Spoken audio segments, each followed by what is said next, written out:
Shunday bir imkoniyatlar berib turgan bir paytda ayol qizlarimiz tomonidan xunuk ko'rinishlarni borligi bizni qalbimizni og'ritadi.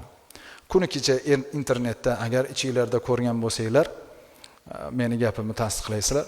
Viloyatlarimizdan birida bir qiz yana bir qizni sochidan tortib shunaqa uryapti. Mana hozir kirsangiz internetda jumadan chiqib ko'ring, bor, kechigida turibdi. Mayli endi. Eng qizig'i nimada bilasizmi? Shunaqa xafa bo'ldim.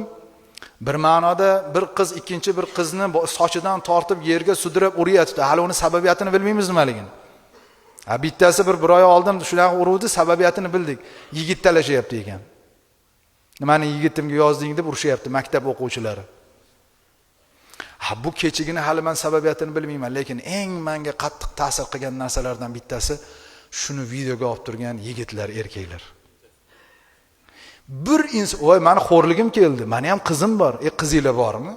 Qizinglarni birov bunday chertib ko'rsin, qo'yasizlarmi? Qo'yasizlarmi shunday qilsa? O'qituvchisi ursa ham so'raysiz, nimaga urdingiz? Sababi bormi deysiz. İçingiz achib ketadimi? U mening qizim emas, qarindoshim emas, bilmayman kim u. Lekin birovning qizi sochidan tortib yerga sudrab shunaqa erkakga o'xshab uryapti. Yigitlar bu yerda videoga bir 5-10 ta bitta yosh kattaroq inson kelib birovni bolasi nima uryapsan dedi bechora u ham. Shartda kelib uzib tashamaysanmi qo'lini? Nimadan bu? Johillikda, diyonati yo'q, tarbiyasi yo'q, odobi yo'q. Uni ota-onasi u gapni gapirmagan. Bizni uyaltirasan, maktabda chiroyli yur. Behayolik qilma, ertaga erga tegadigansan. O palonchi maktabda mashhur bo'lgan qiz ekan desa, seni tuzuk oiladan sovchi kelmaydi. O'zimizga o'xshagan pointar-sointardan keladi deb ota-ona gapirmaydi unga. Shimini kiygizib qo'ygan, betini yasantirib qo'ygan, tarbiyasiga qaramagan, natijada nima bo'layapti? Mana shunaqa narsa. Bu yoqdan davlat rahbari o'qisin deyapti qizlarni. Mana senga sharoit deyapti. Lekin bu yoqdan ba'zi hali guruch kurmaksiz bo'lmagandek ahmoqlar shu narsani hayotda ko'rsatyapti. Shu uchun ham yana bir karra aytaman, takrorlashdan qo'rqmayman va charchamayman. Islom o'qidi, boshladi, o'lguncha o'qi dedi. Payg'ambarimiz sollallohu alayhi vasallam nima dedilar? Utlubul ilma minal mahdi ilal lahd.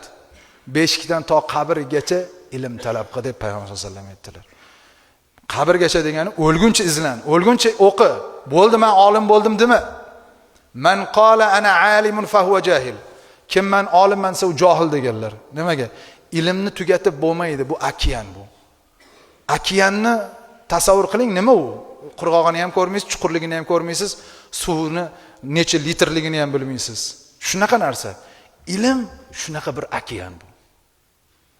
Ana shu ma'noda o'g'illarimizni ham, qizlarimizni ham qanchalik qiynalmaylik, qanchalik pulimiz ketmasin, ruhiyatini chiroyli qilish bilan bir qatorda dunyoviy ilmini ham berib qo'yaylik.